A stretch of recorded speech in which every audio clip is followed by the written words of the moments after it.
خواتین و حضرات، اب تمام سننے والوں کو ہمارے چینل کی جانب سے سیریز موت کا منظر اور قبر کے عذاب کی جانب سے خوش آمدید کہتے ہیں۔ دوستو، زمین یعنی قبر روزانہ انسان کو 5 مرتبہ پکارتی ہے۔ اے انسان، تو میری پشت پر چلتا ہے اور ایک دن میرے پیٹ میں جائے گا۔ اے انسان، تو میری پشت پر طرح طرح کی چیزیں کھاتا ہے اور میرے پیٹ میں تجھے ایک دن کیڑے مکوڑے کھائیں گے۔ اے انسان، تو میری پشت پر ہنستا ہے، ان قریب میرے پیٹ میں جا کر روئے گا۔ اے انسان، تو میری پشت پر خوش ہوتا ہے، کل کو میرے پیٹ میں غمگین ہوگا۔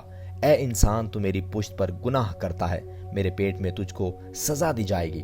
خواتین حضرات، حضرت عمر بن دینار رحمۃ اللہ علیہ فرماتے ہیں، مدینے میں کوئی شخص تھا اور وہیں کسی محلے میں اس کی بہن رہتی تھی۔ بہن کا انتقال ہو گیا۔ دفن کرنے کے بعد گھر آ کر خیال آیا کہ روپیوں کی تھیلی قبر میں گر گئی۔ کسی کو ساتھ لے کر قبرستان گیا، قبر کھولی، تھیلی مل گئی۔ بھائی نے اس شخص سے کہا، ذرا اور کھولو، دیکھوں بہن کا آخر کیا حال ہے۔ چنانچہ کھول کر جھانکا تو دیکھا کہ آگ بھڑک رہی ہے۔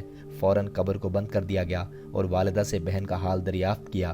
دوستو، ان کی والدہ نے منع کیا، لیکن بھائی کے اصرار پر بتایا کہ تمہاری بہن نماز کو ٹال کر پڑھتی تھی لیکن وقت کی پابندی نہیں کرتی تھی اور وضو بھی ٹھیک سے نہیں کرتی تھی بلکہ جلد بازی کرتی تھی، اور رات کو لوگ سو جاتے تو دروازوں پر کان لگا کر باتیں سنتی تھی تاکہ دوسروں سے بیان کرے، اس لیے اس کی قبر میں عذاب ہو رہا ہے۔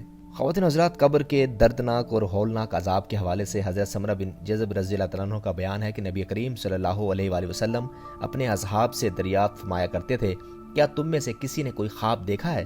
ایک دن صبح کو آپ نبی رحمت صلی اللہ علیہ وآلہ وسلم نے از خود بیان کرنا شروع کیا کہ آج کی رات میرے پاس 2 آدمی آئے اور مجھ کو بیت المقدس کی جانب لے گئے، اور ہم ایک آدمی پر گزرے تو جو لیٹا ہوا تھا اور ایک دوسرا آدمی اس کے سر کو پتھر سے کچل رہا تھا۔ پتھر مارتا تو سر چور چور ہو جاتا اور پتھر دور لڑک جاتا، پھر وہ آدمی پتھر لینے جاتا، اتنے میں پہلے والے کا سر صحیح سالم ہو جاتا اور وہ واپس آ کر پھر پتھر سے مارنے لگتا۔ اسی طرح برابر ہوتا رہا۔ میں نے اپنے ساتھی سے کہا، سبحان اللہ، یہ دونوں کون شخص ہیں؟ میرے ساتھی نے کہا، ابھی اور آگے چلیے۔ ہم آگے چلے تو دیکھا کہ ایک آدمی گدے پر لیٹا ہوا ہے اور ایک شخص لوہے کے آنکڑے سے اس کی باچھوں کو گدی تک چیرتا ہے۔ ایک طرف سے اس کا منہ چیر کر جب دوسری طرف سے چیرنے لگتا ہے تو پہلا چیرا ہوا درست ہو جاتا ہے۔ اس طرح بار بار چیرتا ہے اور پھر درست ہو جاتا ہے۔ میں نے کہا، اللہ، یہ کون ہے؟ مجھ سے کہا گیا، ابھی اور آگے چلیے۔ چنانچہ ہم آگے بڑھے تو ایک تنور ملا، اس میں بڑا شور و غل ہو رہا تھا۔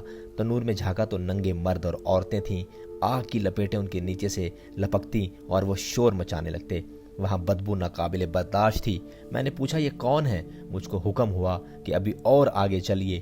ہم ایک نہر پر گزرے جس کا پانی خون کی طرح سرخ تھا۔ اس میں ایک آدمی تیر رہا تھا اور ایک دوسرا آدمی نہر کے کنارے بہت سے پتھر لیے کھڑا تھا۔ وہ تیرنے والا جب کنارے پر آتا تو اپنا منہ کھول دیتا اور کنارے والا آدمی ایک پتھر اس کے منہ میں لقمہ کے طور پر ڈال دیتا۔ اسی طرح بار بار ہوتا رہا۔ میں نے پوچھا، یہ کون لوگ ہیں؟ جواب ملا، ابھی اور آگے چلیے۔ ہم چلے تو ایک انتہائی بدصورت آدمی پر گزرے، اس کے پاس آگ تھی، وہ آگ کو سلگاتا اور اس کے گرد چکر لگاتا۔ میں نے پوچھا، یہ کون ہے؟ جواب ملا، ابھی اور آگے چلیے۔ ہم آگے بڑھے تو ایک سرسبز و شاداب باغ پر گزرے اور باغ کے بیچ میں ایک انتہائی لمبا شخص تھا۔ میں نے اس کے سر کو نہیں دیکھا تھا۔ اس دراز قد شخص کے گرد بہت سے بچے تھے، میں نے ان بچوں کو کبھی نہیں دیکھا تھا۔ میں نے پوچھا، یہ کون لوگ ہیں؟ جواب ملا، ابھی اور آگے چلیے۔ پھر ہم ایک ایسے وسیع اور حسین باغ میں پہنچے کہ میں نے ایسا باغ کبھی نہیں دیکھا تھا۔ اپنے ساتھی کے حکم سے میں اندر داخل ہوا۔ اس میں ایک ایسا شہر تھا کہ سونے چاندی کی اینٹوں سے اس کی تعمیر ہوئی تھی۔ ہم شہر کے دروازے پر آئے، دروازہ کھلوایا اور ہم اس میں داخل ہو گئے۔ اندر پہنچے تو ہمارے سامنے چند آدمی آئے جن کا آدھا جسم نہایت خوبصورت اور آدھا جسم بدصورت تھا۔ میرے ساتھی نے ان سے کہا کہ تم اس سامنے والی نہر میں کود پڑو۔ وہ جا کر کود پڑے۔ نہر بہت وسیع تھی اور اس کا پانی دودھ کی طرح سفید تھا۔ جب وہ نہر سے نکل کر واپس آئے تو ان کی بدصورتی ختم ہو گئی اور پورا جسم نہایت حسین ہو گیا۔